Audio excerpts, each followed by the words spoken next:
Bem-vindos novamente aos vídeos do C#. Continuamos a ver algumas classes que a Net Framework nos proporciona ou nos apresenta e que nos permitem executar determinadas operações muito interessantes e que nos facilitam sobremaneira o trabalho. E a próxima classe que nós vamos ver é uma classe muito interessante que existe dentro do System, isto é, dentro do Namespace System. Existe uma classe designada por Environment, isto é, ambiente. E esta classe Environment tem vários métodos e algumas enumerações e algumas características muito interessantes que nós vamos agora explorar. Não vamos explorar todas, evidentemente, mas vamos dar o exemplo de algumas dessas implementações, destes métodos, e ver qual é a sua aplicabilidade.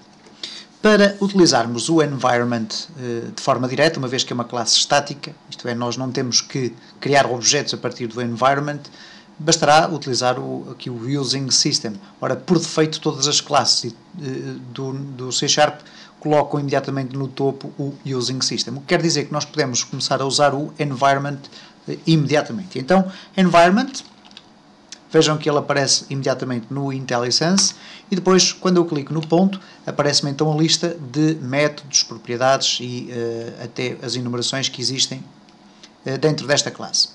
E nós vamos começar a ver uma muito interessante. Por exemplo, eu vou criar aqui uma variável chamada pasta atual igual e vamos supor que nós queremos saber qual é a pasta onde o nosso programa está a ser executado.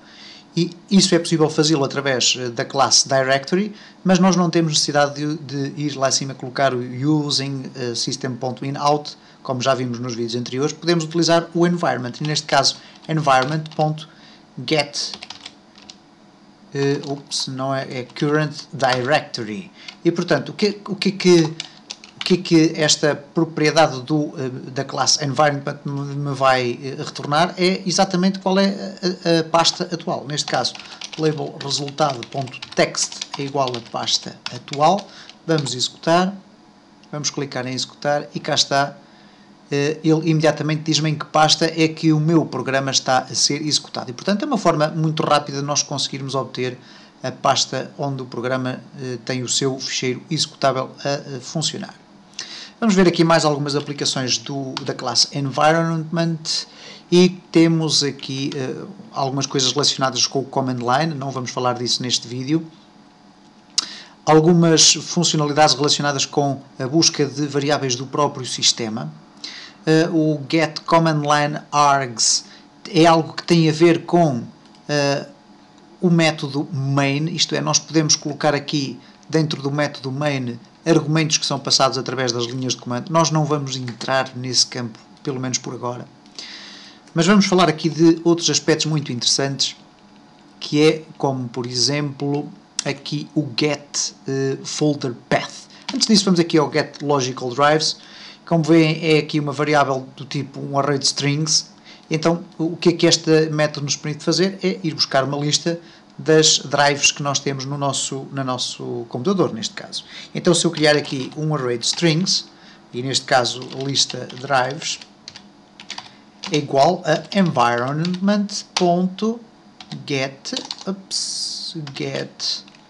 logical drives, isto é, ir buscar os discos, ou as partições de discos e os caminhos para as minhas drives que eu tenho instaladas neste computador. E agora, para as apresentar, eu posso, por exemplo, colocar aqui um ciclo for each por cada string drive em lista drives, lista.items.add drive. Ok? Vamos tentar experimentar. Vamos executar. Cá está o caminho das minhas drives. Se vocês observarem aqui, então, no meu computador, eu tenho apenas o C2 pontos. Neste caso, eu tenho apenas o C2 pontos aqui, mas na realidade ele reconhece-me como existindo também a drive D, 2 pontos, que é, por exemplo, aqui o leitor de CDs. Eu relembro que eu estou a fazer estes vídeos numa máquina virtual e, portanto, os conceitos de drive lógicas e não lógicas é diferente, mas neste caso, cá estão então as duas drives, estão listadas aqui. Vamos ver então mais um exemplo, e neste caso vamos aqui buscar o seguinte. Imaginemos que nós queremos saber qual é a pasta, os meus documentos, por exemplo, que é uma pasta vulgarmente utilizada para guardar informação. Ora, nós podemos utilizar o environment para ele detectar automaticamente qual é a localização completa da pasta meus documentos, entre outras pastas. E para isso nós fazemos o seguinte, string. Vamos imaginar que nós queríamos que a nossa aplicação gravasse documentos exclusivamente nessa pasta dos meus documentos do utilizador que está a utilizar o programa neste caso. Então, o que é que ele vai fazer? Ele vai fazer o seguinte. String pasta de trabalho, por exemplo, é igual a environment, e agora reparem, get folder path, isto é, vai buscar o caminho de uma determinada pasta. E quando nós utilizamos este método e vamos abrir para colocar os parâmetros, reparem que ele pede-me, por defeito, neste caso existem aqui duas assinaturas possíveis para este método. Nós vamos ver a primeira, environment, e ele agora pede um parâmetro do tipo environment.specialFolder, ok? Isto é uma pasta especial. E eu então só tenho que escrever environment special folder. Reparem que ele aparece-me aqui no meu IntelliSense. Isto é uma enumeração. E eu agora da minha enumeração vou colocar ponto e vou escolher qual é o tipo de pasta que eu quero que ele me indique o caminho concreto.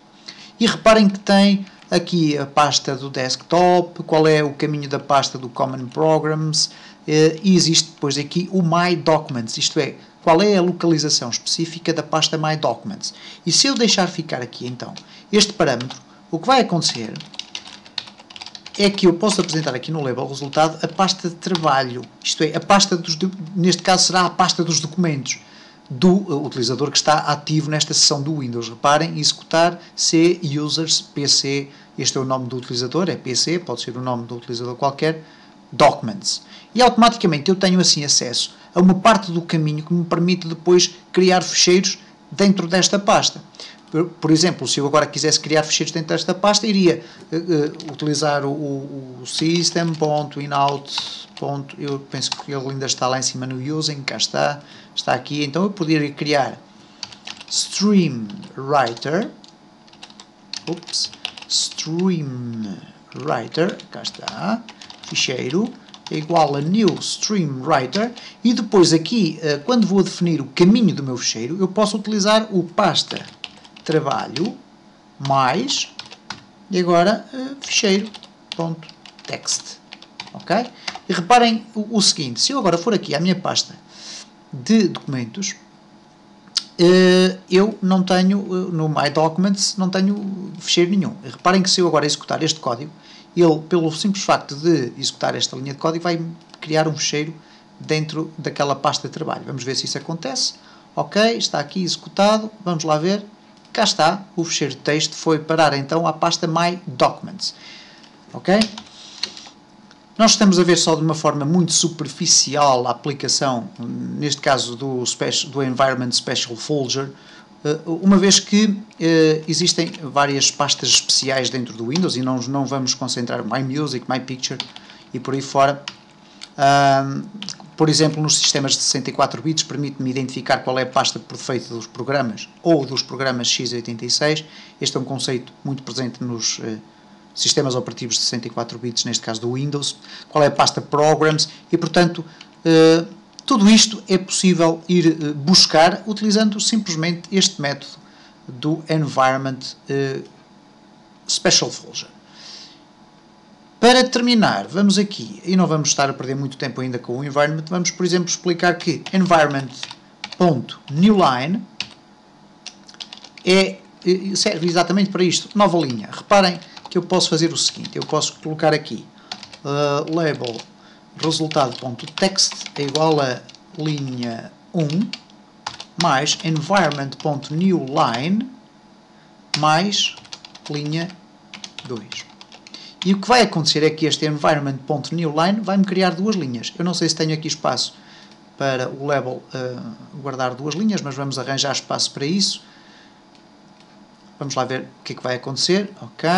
E cá está, linha 1, linha 2, dentro do mesmo label. Ok. E portanto eu posso também utilizar o environment para criar este tipo de execução. E portanto vemos assim de forma mais ou menos superficial a aplicação de classe environment.